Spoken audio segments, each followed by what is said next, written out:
हरे कृष्णा, राधे राधे। दोस्तों, आप सभी को कान्हा की छठी की हार्दिक शुभकामनाएं।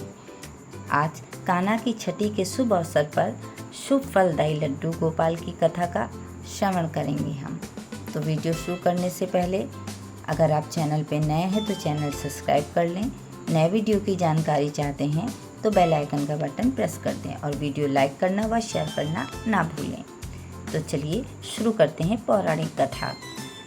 कथा के अनुसार भगवान श्री कृष्ण के परम भक्त कुंभन दास थे। उनका एक बेटा था रघुनंदन।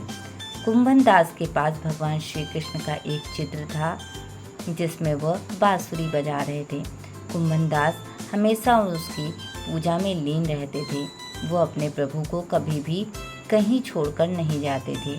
एक बार कुंभन दास के लिए वृंदावन से भागवत कथा के लिए बुलावा आया। पहले तो कुंभन दास ने उस भागवत में जाने से मना कर दिया, परंतु लोगों के आग्रह करने पर वे जाने के लिए तैयार हो गए। उन्होंने सोचा कि पहले वे भगवान श्री कृष्ण की पूजा करेंगे, इसके बाद वह भागवत कथा करके अपने घर वापस लौट आएंगे। इस तरह से उनका पूजा का नियम भी नहीं टूटेगा। कुंभन दास ने अपने पुत्र को समझा दिया कि मैंने भगवान श्री कृष्ण के लिए भोग तैयार कर दिया है, तुम बस ठाकुर जी को भोग लगा देना। इतना कहकर वो वहाँ से चले गए। कुंभन दास के बेटे ने भोग की थाली ठाकुर जी के सामने रख दी और उनसे विनती की कि वो आए और भोग लगा लें। रघुनंदन मन ही मन में ये सोच रहा था कि ठाकुर जी आएंगे और अपने हाथों से खाएंगे जैसे सभी मनुष्य खाते हैं।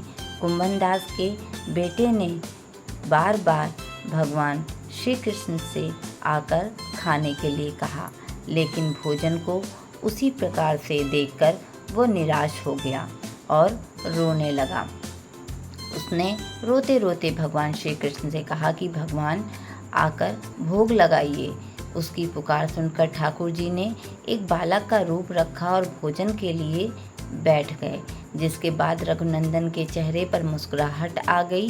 वृंदावन से भागवत करके जब कुंभन दास घर लौटा तो उसने अपने बेटे से प्रसाद के बारे में पूछा। रघुनंदन ने अपने पिता से कहा कि ठाकुर जी ने सारा भोजन खा लिया है। कुंभन दास ने सोचा कि अभी रघुनंदन नादान है, उसे सारा प्रसाद खा लिया होगा और डांट की डर से झूठ बोल रहा है। अब रोज कुंभन दास भागवत के लिए जाते और शाम तक सारा प्रसाद खत्म हो जाता था। कुंभन दास को लगा कि अब उनका पुत्र कुछ ज़्यादा ही झूठ बोलने लगा है, लेकिन उनका पुत्र ऐसा क्यों कर रहा है। कुंभन दास ने एक दिन लड्डू बनाकर थाली में रख दिए और दूर छिपकर देखने लगे। रघुनंदन ने उस दिन भी रोज की ही भांति ठाकुर जी को आवाज़ दी और ठाकुर जी एक बालक के वेश में कुंभन दास के बेटे के सामने आ गए। रघुनंदन ने ठाकुर जी से फिर से खाने के लिए आग्रह किया, जिसके बाद ठाकुर जी लड्डू खाने लगे। कुंभन दास जो दूर से इस घटना को देख रहे थे, वह तुरंत ही आकर ठाकुर जी के चरणों में गिर गए। ठाकुर जी के एक हाथ में लड्डू और दूसरे हाथ में लड्डू जाने ही वाला था, लेकिन ठाकुर जी उस समय वहीं पर जमकर रह गए। तभी से लड्डू गोपाल के इस रूप की पूजा की जाने लगी। छठी के दिन इस कथा का पाठ करने से कन्हैया प्रसन्न होते हैं और श्रद्धालुओं की सारी मनोकामनाएं पूरी करते हैं। इस प्रकार से कथा समाप्त हुई। अगर वीडियो में दी गई जानकारी आपको अच्छी लगी हो तो प्लीज़ लाइक, शेयर व सब्सक्राइब। राधे राधे।